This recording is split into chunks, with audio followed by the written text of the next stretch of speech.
Jesus, the early riser. Jesus, the early riser. John chapter 4, verse ya 23. Asi nguva inovuya na zvino yatovapo yokuti vanomunamata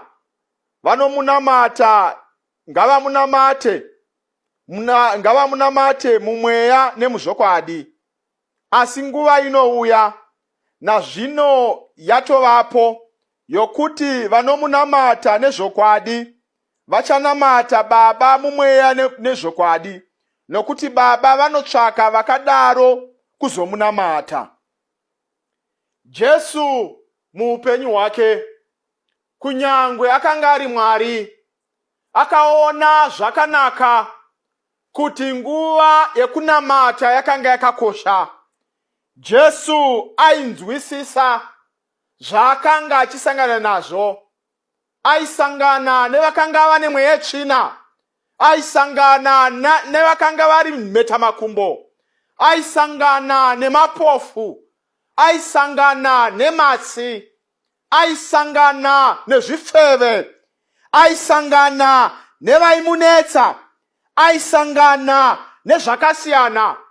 Zvese izvi zvaisangana nazvo zvaida kuti Jesu amuke achinyengetera. Rangarirai kuti Jesu akanga ari Mwari, aisagona kuti umwari chinhu chinobatisiswa, asi akazvininipisa akateerera kusvikira parufu rwomuchinjikwa. Jesu akaona ukoshi hwekunyengetera. Rega ndikuudze munhu waMwari, isu we depend upon Jesus.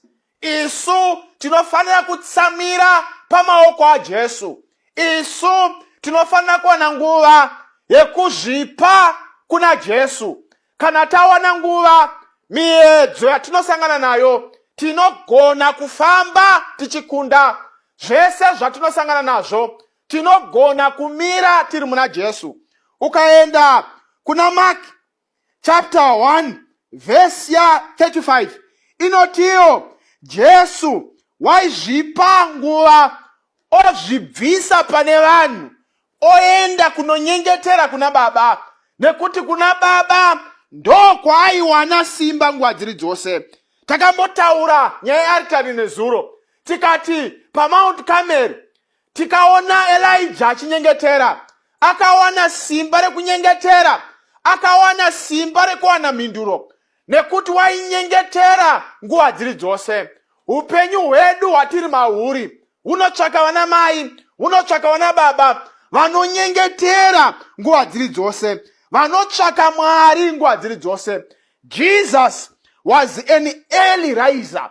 Jesu mbuna ari Mwari, aikasika kumuka, aiwana kanguva kake ari ega kekunyengetera.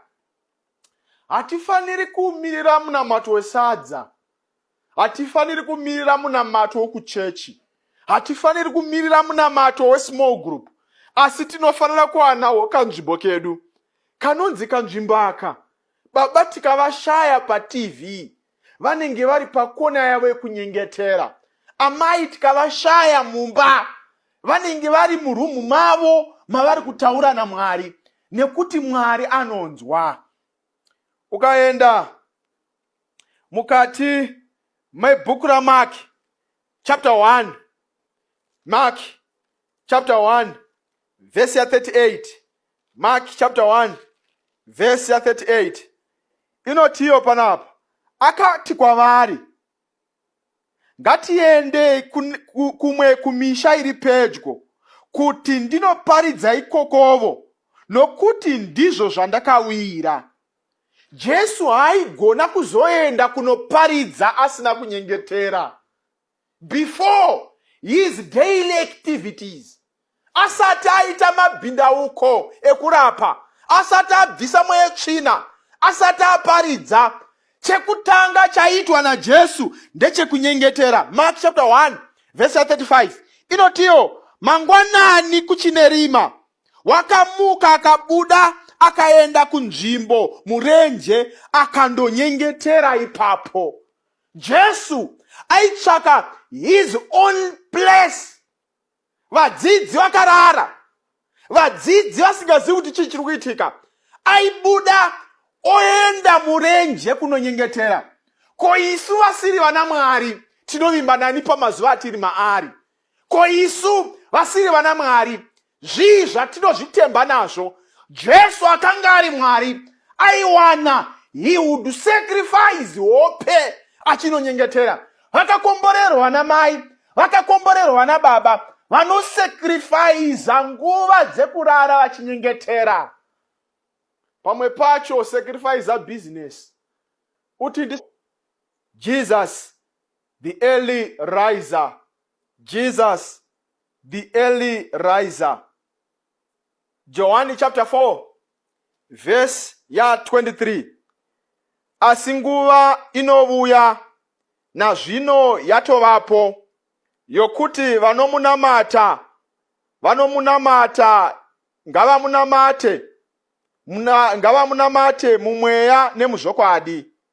Asi nguva inouya na zvino yatovapo yokuti vanomunamata nezvokwadi vachanamata Baba mumweya nezvokwadi, nokuti Baba vanotsvaka vakadaro kuzomunamata.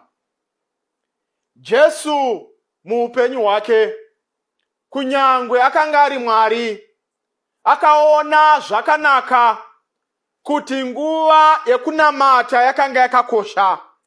Jesu ainzwisisa zvaakanga achisangana nazvo. Aisangana nevakanga vane mweya tsvina, aisangana nevakanga vari mhetamakumbo, aisangana nemapofu, aisangana nematsi, aisangana nezvifeve, aisangana nevaimunetsa, aisangana nezvakasiyana.